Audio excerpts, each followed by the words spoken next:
wanta Yesuus dubbate hin fudhatu. Yesuus dubbatu maaliif beekee fudhadhare? Yoo Yesuus dubbatu natti ragaan itti garsiifte hin fudhadha. Wajjin dhunnasa jedhumaa fudhattere Yesuustu jedhe jechaa jirta.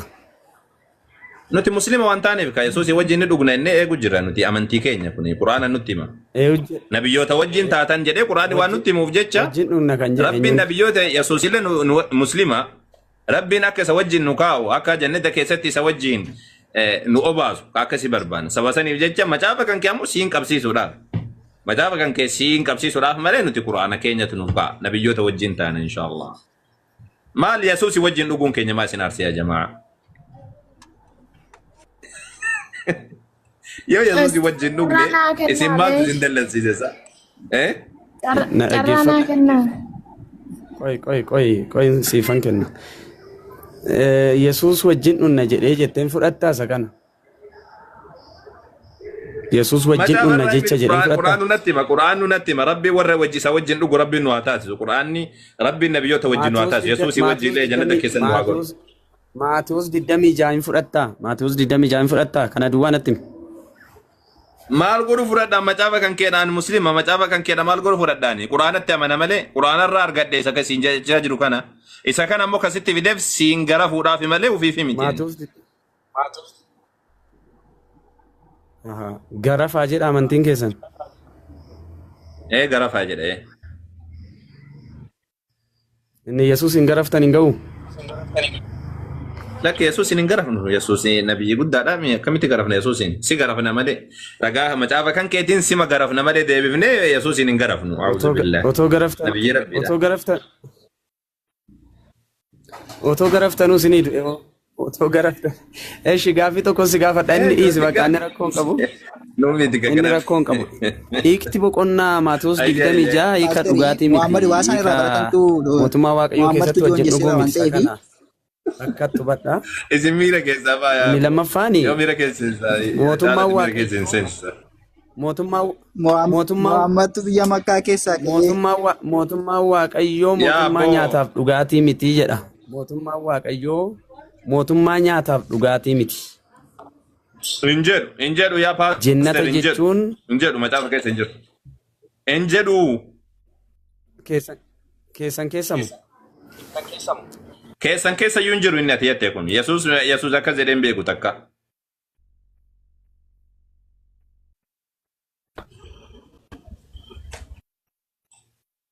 Paasteri maal macaafa hin dubbifne moo maal taatan?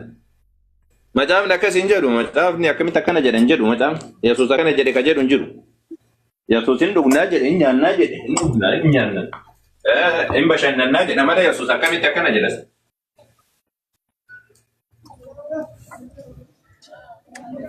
Maal jarri kun maaliif jannata bashannana hin qabne kana maal barbaadansa?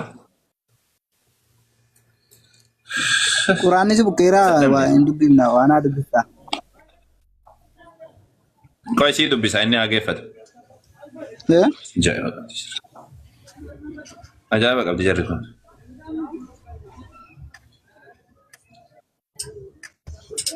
Mee hin dubbifnaa qoy. Hin dubbifnaa inni haa geeffatuuti. Roomee 14:17 dubbisi. Maa Roomee Yesuustu jedheere? Ergaa warra Roomaa hafuura qulqulluudhaan barraa'e. Yesuustu jedhe naan hin jenneeti. Hafuura qulqulluudhaan barraa'e hafuurri qulqulluun Yesuusi. Hafuurri qulqulluun Yesuusi? Eeyyee. Kanatti isinii galuu didee hafuura waan ta'eef. Waa'ee hafuura Yesuus akkamitti hafuura qulqulluu ta'e boo? Kiristaanummaa matamarra gad diigdaate ammoo itti kaate? Waa'ee hafuuraa Roomee irratti mee eessatti Roomee irratti iyyuu akkasiin jedhu akka jette kanaaf situ hubannaa kan kee hubanna dogongoraadha hubate. 14:17 dubbisi. Hin jedhu akkas akka jette hin jedhu. Nu haa taazzabu namni kumni tokko dhaqee dubbisi. Hin jedhu siin jedhe maal dura beekaan? Maal namni nu taazzabata? As keessa kan jiru nu haa taazzabu Roomee 14:17 dubbisi dhaqee. Okay, men dubbifnaaf yaa jamaa. Akkuma Phaawulos jedhettu jechuu kiyya. Yesuus hin jenne paasteriin hin dogongore jedhee bira haa dabruufi. Ayyee. Seete dhageeffadhu kun. Lakkoofsa kudha sadii irra siyaa dubbisu. Akka sirri sii galuuf. Maa kontekistii isaatiin malee dubbista isaa kudha torba eettaasa. Maa guutuu si dubbisa maa rakkoo qaba maal in sodaatamuu macaaf? Boqonnaa 14 dubbisi dhaqi. Boqonnaa 14 kun Roomee 14 garuu 13 irraa sii kaasee 17 sii dubbisa. Lakkoofsa 17 dubbisi. Sii dubbisa jalqaba irraa kaasee akkatti wattee miti siin jedhe bar. Siif dubbisa maal jedhaa? Kanaafuu walitti muruu haadhiif nu jedha. Dhageeffadhu ka paaster maal taatati macaafa nu banneeti. Macaafa sii dubbisa malee macaafa irraa murteetiin natti fiddaasa. Akkasii miti maal taatisa? Kanaafuu nu walitti guutuma dubbifna maa quraana guutuma dubbifna. Akka irraa murree dubbifna jenneen beeknu. Haa ta'u ishee jedhi. Waan naannoo san jiru waan isaa wal qabatu yaada isaadha hubachuu si barbaachisa.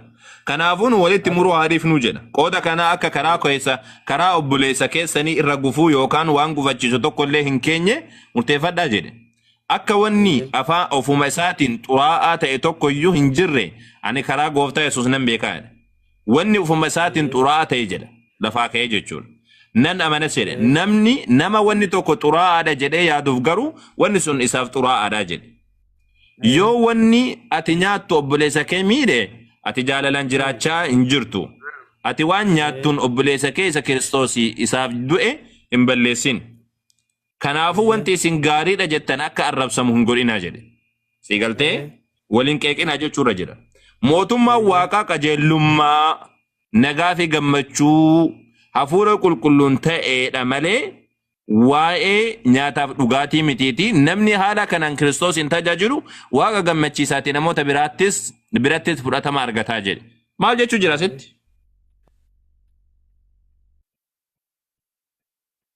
Wani dubbatu mootummaa Waaqayyoo keessatti hin jenne akka ati jette san. Kan inni jechaa jiru mootummaan Waaqaa qajeelummaa jedhe. Nagaa fi gammachuu. Nagaa fi gammachuu hafuura qulqulluun ta'eedha malee waa'ee nyaataaf dhugaatiiti miti jedhe. Kan inni dubbataa jiru mootummaa kan jechaa jiru jireenya kan keeti malee jireenya kan keedha nyaataaf dhugaatii waliin qabatu jechuu jira malee kan inni dubbataa jiru waan jannataatii miti. Eessaa fiddeeti jannataa walitti dhahi? Injaamina tu daltanii joomaa. Maal taate paaster? Paaster kun waan qallaaliidha bara. Eenyullee kan akkana si'ee kun jiru. Mootummaan Waaqayyoo mootummaa nyaataaf dhugaatii miti. Jala muree barreeffama. Hin jedhu. Situ hubannaa akka maletti hubate malee. Hin jedhu. Baasi kun kan baase kun si baaseetii jira. Baasi kan keeti mee. Hin jedhu akka jechuudha. Irratti miti dogoggorsiisuu irratti waan hojjetaa jirtaniif dogoggorsiisuu irratti hojjettu malee hin jedha. Paaster Daawud. Hin jedhu kun amma osoo dogoggorsiisuu barbaade maaf si afoo qabee viidiyoodhaan sitti mul'isan. Abbo kun maal ta'e Daani'el kanaafidha isiniin ta'u isiniin. Baasii feeyyamu ta'e baasiif. Sobamu. Gurbaa Daani'el ka jedhu kuni. Mootummaan Waaqayyoo mootummaa nyaataaf dhugaatii miti jedha. Dhuqaa kaa'eef. Hin jedhu baasii kuno baasee jira kana bira jiru baasii ofii kan keetti mul'isi.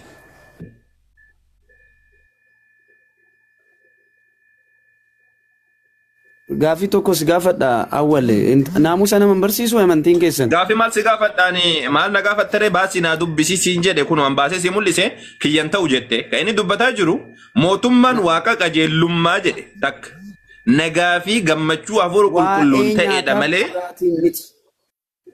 maal jechuudha waa'ee nyaataaf dhugaatii mootummaan Waaqaa qajeelummaa jedhe takka qajeelummaa jechuun kamiin? Tokko kuni waan fooyyessinu hin qabnu. Mootummaan Waaqaa qajeelummaa jechuun maal jechuudha?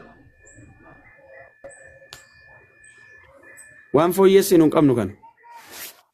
Yaa abboo, yaa paaster.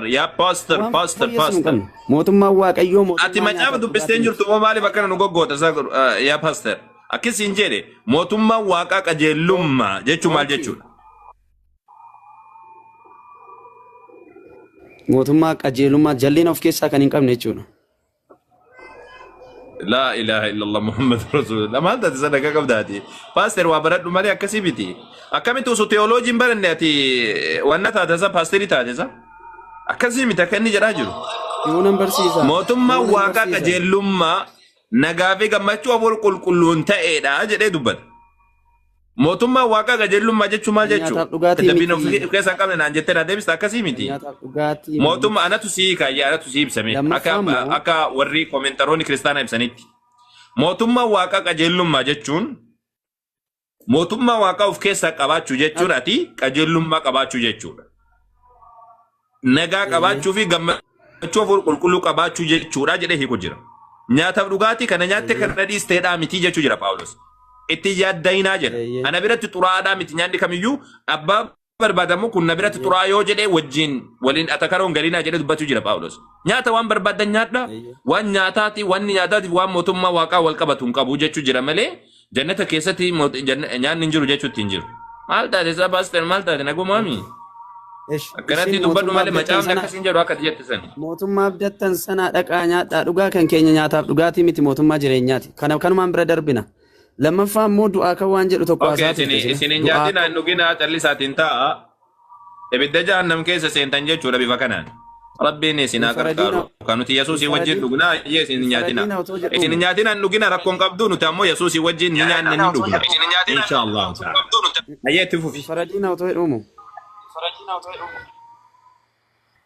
Maalin faradina maalin nire isin nyaannu hin dhugnu jettan haa ta'u isiniif. Hin nyaatinaa hin dhugina. Mootummaan waaqayyoo. Nuti ammoo Yesuusii wajjin ni nyaanna hin dhugna. Isin hundi keessan koomentiidhaan Yesuusii wajjin ni nyaanna ni dhugna jedha inshaallahu ta'ala. Rabbiin nabiyyoota wajjin nu haa taasisu. Otoo nama rabsanuu akkamitti jedhu warri koomentii nama rabsaa jiru. Lakkin arrabsanii Yesuusii wajjin nyaannee dhugna jechuun jiran malee.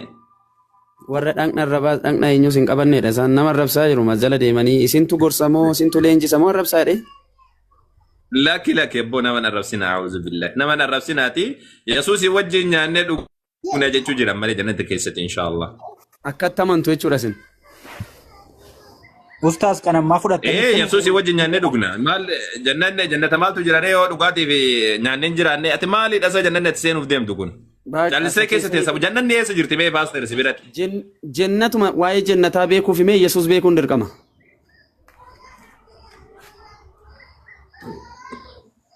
Hayyee Yesuus maalidha? Yesuus hin barraame yaa jamaa amma garana deemine waan jannataa deemne. Karaa jannataati. Karaa jechuun maal jechuudha? Karaa jechuun kan irra deeman akkanatti irra deeman kana moo kan makiina irra oofan kana moo? Karaa ittiin dhaqan. Karaa ittiin dhaqan jechuun maal jechuudha? Naaf hin galle wallahi dhugumaaf siin jechuun jira. Karaa makiinaa irra oofan kan namni irra deemu kana namnummaan miilaa irra deeman jechuudha. Moo hiikni isaa maal jechuudha? Kanaafan waan Yesuus jedheen fudhattaa si baasu. Maalati akkana afaaniin yoo na ibsite naaf gaanaaf. Naaf hin galle. Karaa jannataa hogguu jedhamu. Karaa irra deeman jechuudha. Karaa jechuu kan beeku. Karaa jechuu kan beeku ani. Ani karaadha. Ani karaadha jechuun maal jechuu karama kana naaf hin galiin yan. Karaa jechuun kan irra deeman kana moo miilaan irra deeman yookaan makiinaa irra deeman kana moo kan biraati? Yaaki. Asfaaltii moo? Akkatti karaa Yesuus. Karaa jechuun isa kanaan beeka tokko. Karaa gara jireenyaa nama geessu. Karaa jechuun maal jechuudha? Karaa jechuu kanatu naaf hin galiin nana. Isuma karaa jechuun karaa ittiin gara dhugaatti deemtu jechuudha. Akkam goota jechuudha. Irra deemta jechuun Yesuus fuulduratti dildila wayii ta'ee dhufa jechuudha. Dildila wayii ta'ee irra deemanii jannatti seenan jechuu moo? Yesuustu karaa gara jannataa gara abbaatti. Geessaa mi jannatu karaa dhadhe malee zimedhanii maqaa ofitti. Karaa jechuun maal jechuun naaf hin galle karaa jechuun Yesuus fuulduratti kortoo ta'eeti yookaan bakka irra deeman wayii ta'ee eegasanii deemanii jannatti seenan jechuudha. Ammoo maal jechuudha? Sin geessaa karaa ittiin jireenya si geessuudha. Yesuus tachi si geessa. Karaa jechuun akkamiin nama geessa akkaataa itti geessu natti nimtuu re'aati. Itti amantee.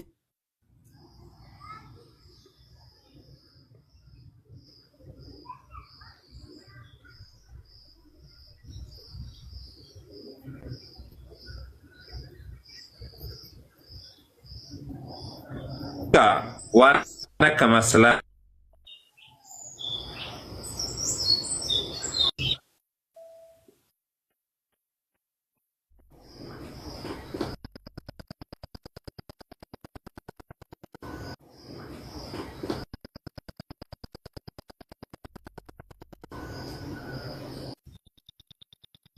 guddaan Itoophiyaa sun irra deemu sanfaa karaa jechuun isa kan yoo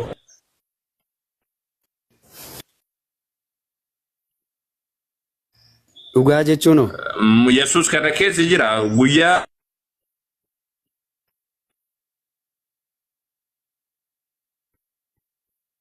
duyda isaa rafaa deemee yookaan gara isaa farra deemeetiin jannata dhugaa jechuu akkamitti hiikta? dhufee jira amma dhugaa jechuu akkamitti hiikta? sagaleen kee jira yaa paaster Jira. Jira sagaleen keessan. karaa jechuu kana hiikuu dadhabde moo karaa jechuun maal jechuudha? Karaa waan wayii waan irra deeman jechuudha maal jechuudha hiikni isaa? Karaa gara abbaatti si geessuudha. Yesuus karaa gara jannataatti si geessu ofiidhuma isaa. Akkami geessa jechuun nama fuudhee ol baasa jechuudha moo irra deemtee ol baata jechuudha moo maal jechuudha? Karaa isaatiin jireenya bartaa, karaa isaatiin jireenya argattaa, karaa isaatiin jannata galta. Karaa isaatiin wagguu jettu maal jechuudha? Bassuu bakkuun ማለት ነው። በሱ በኩል ሲባል ምን ማለት ነው? በሱ ላይ ተራምደን ማለት ነው። Isatti amantee. Isatti amanee jechuun maal jechuudha? Isatti amantee akkam karaa jedhama malee kun? Eeyyee. Dubbii isaa dhageessee jechuu keetii akka ati jechaa jirtutti. Homaanaan fooyyessiin tokkuma inni. Dubbii isaa dhageessee jechuu keetii? Tokkuma isatti amantee jechuun isuma. Akkam jechuudha isatti amantee jechuudha? Irra deemtee jechuudha isaa irra baatee karaa amma akka jechaa jirtu yookaan dubbii isaa dhageessee naan jedhe. Waan inni jedhe barsiisa isaa dhageessee naan jedhe. Isatti amantee akka inni du'aa ka'uuf jireenya ta'e isatti amante. Kun karaan jedhamu kaamal isatti amantee jechuun maal kono eenyu kana? Karaasaa. Karaan jedhamu bar kuni karaasaan jedhamu kun.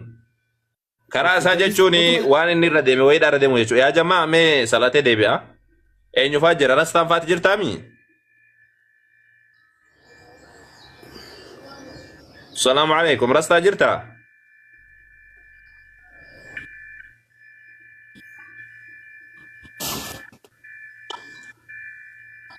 Abdi Musa jirtaa? Salaamu alaikum. Sido gogorsiisu yaada jirti. Abdul Fattah jirta yaa jamaa jirtanii? Inna lillahi wa inna ilaihi raaji'uun jarri hundi isaan. Jirta Abdul Fattah? Yalla ati keessatti kan dhokattee bara. Yalla mee ijoollee kana haasofsiisaa kan dhufuuf yalla. Taate ayyo inshallah bi'idhnillah. Mee karaa kana adda baasisee kan dhufuuf karaan kun maalidha? Isaa karaa kana yeroo hedduu irra deddeebi'anii. Ayyee taate inshallah. Yoo karaan kun waan ijaan mul'atu wayii taate nutilleen ka makiinaa qabullee makiinaan ka baajaaji qabullee baajaajiidhaan ka miila kottee qabullee kottee ofiitti naa deemu. Ka saayikilii qabullee. Ashoofaa miti walaa yoo waan mul'atu taate jechuu kiyya malee yoo waan mul'atu hin ta'in ammoo akkaataa isaa yoo kana hiikni isaa kanaa miti nuun jettan ammoo waan biraan nu himtan yookaan maal eegnanee maal karaa sanirra ol bahuun barbaachisaadha. Rabbi akkasin qoostaniif maa sammuu keessan duuche garuu maal sammuu namaa baname rabbi. Pastor. Eenyuuti? Ani hafuura. Of mul'isi. Hafuurri mul'ataa dhageessee? Sagalee hin qabu ka. Hin qaba sagalee. Eessatti? Macaafa kamirratti? Wangeela Maatiyos boqonnaa 3:16 irratti sagaleen gubbaarraa hin dhagamne? Ee'uudhaan sagaleen gubbaa dhaga'ame sun. Waaqa kaa sagalee waaqaati jettee amantaa miti? Ati waaqaare? Waaqa. Ati moo? Namni dubbiin waaqaa itti kenname waaqayyo jedhaa bara macaafni. Ati waaqayyoodha? Akka macaafaati yoo deemne. Simettee as keessa teessee qoosisa ooti maqaa kee sirreeffattuu dura. Gobazi. Waaqayyoodha? Akka macaafaatti namni dubbiin waaqaa itti kenname waaqaa jedhama. Kana dhaggeeffattu kun teessanii 930 taatanii ani waaqayyoodha warra jedhan. Ammaaf hayyee. Kanaafuu maal gootaas keessa teessee dhaggeeffattareeti maqaa kana baattee. Intala nan abbaa manaa qaba. Maqaa baafachuun birqiidha. Maayikii qabadhu gobazi yookiin gassi buusa'an. Adabadhu taa'eeti. Hayyee tole paaster amma dubbii seeraatii haa deebinu. Karaa jechuun maal jechuudha? Waaqayyo waati waaqayyoodha. Ani nama. Maa waaqayyoodhette? Akka macaafaatitti waaqa. Ati moo namni akka macaafaatti waaqa? Namni dubbii waaqaatti kenname waaqayyo. Kanaaf jiraachisuu ajjeesuu hin danda'a jechuudha. Eessaa danda'a hin danda'u? Innaa waaqayyo akkamitti hin dandeenye? Waaqayyo waaqa nama taasisuu fi waaqni uumaadhaa garagara. Akkuma macaafaatittu. Kanaaf ati maalidha ree? Ani nama. Jecha ammaa fooyyeffattamoo? Maa siin jedhaa jira bara ani namaa siin jedhe. Okay, nagaa Amma gara naxibii keenyaatitti haa deebinu. Karaa jechuun maal jechuudha? Namni akkamitti waaqayyo ta'e hin jedhe waan hin taane mee dubbatte? Yesus namaami akkamii waaqa ta'e? Yesus osoo an nama jedhu maa waaqa jettee ati? Inni nama miti. Maa wangeela Yohaannis boqonnaa 8:40 irratti anna nama akkasii ajjeesuu barbaadu hin jenne? Inni waaqayyo akka ta'e maaliif hin fudhattu? Iddoo nama jedhu duwwaa maa fudhatteti? Ani nama jedhee jira Yesus Kiristoos yoom ani waaqayyo jedhe bakka itti Yesus ani waaqa jedhe naa fidi. Sagaleen nama foonii ta'e kan jedhu hin fudhanne? Yesus bakka itti awwaaqaa anatu isin uume an waaqa keessanii an uumaa keessan jedhe bakkuma takka naa fidi bakkuma takka macaafa irratti garuu ani nama jedhee jira. An ilma namaatii ufiin jedhee jira. Anis ilmi namaa ufiin jedhee jira. Wangeela Luqaas boqonnaa 12:8 irratti anis ilmi namaa jedhe. Anis ilmi namaa. Okay. Kanaaf wanta Yesuus jedheen fudhatta jechuudha. Yesuus nama ta'uu natti himee jira. Dhuguma Yesuus nama. Kanaaf waan inni jedheen fudhatta. Fudhadhee miree Yesuus ani nama inni jennaan Yesuus erga ani nama ufiin jette ati dhuguma namaa jedheeniin fudhadheere. Ani karaadha iddoo jedhettoo. Karaa jechuun maal jechuudha? Nama jechuun maal jechuudha? Isni duwwaan maasii gale? Nama jechuun uumamaa jechuudha. Ka waaqni uume jechuudha. Karaa jechuun hoo? Karaa jechuun immoo barsiisaa jechuudha. Eeyyee. Irraan barattuure? Karaa jechuun ani waaqa jechuu osoo hin taane waan inni barsiise karaa inni barsiise irra deemu jechuudha. Karaa jechuun ani waaqa kan jedhu namni dubbate hin jiru macaafni jedhu hin jiru. Ani karaadhaa, ani dhugaadhaa, ani jireenya jedhe Yesuus isa kana hin fudhatta? Yesuus Kiristoos ani karaadha yeroo jedhu an barsiisaadha jechuudha taanaan eeyyen. Garuu ani waaqa jechuu jettee hiikta taanaan ragaa isaa bakka itti waaqa jettee hiikte ragaa naa kennu. Okay. Ani barsiisaadha isa jedhe fudhatte. Ani dhugaadha isa jedhe. Yesuus Kiristoos ani dhugicha isa waaqayyo irraa dhagaye jedheeraa miiree nama dhugaati nama sobaati miti osoo nama sobaa ta'e maaliif ergama rabbii jennaan iyyuu. Goobas bakka ati goobas ani jireenya isa jedhe. Jireenya jechuun maal jechuudha? Ikkoon hiiki kaayikaa jirta achitti maal akkatte? Ani jireenya isa jedhe maalitti? Tole hundaayyuu si hiika. Dubbiin inni dubbatu jireenya waan ta'eef maaliifi inni dubbiin inni dubbatu waaqarraa fuudhee dubbata malee of keessaa fuudhee dubbatu waan ta'eef. Kanaaf Yesuus jireenya. Barsiisni inni barsiisu eeyyen. Yesuus jireenya jechuudha. Inni mataan isaa jannata jechuudha miti. Barsiisa inni barsiisutu gara jannataa si geessa jechuudha malee.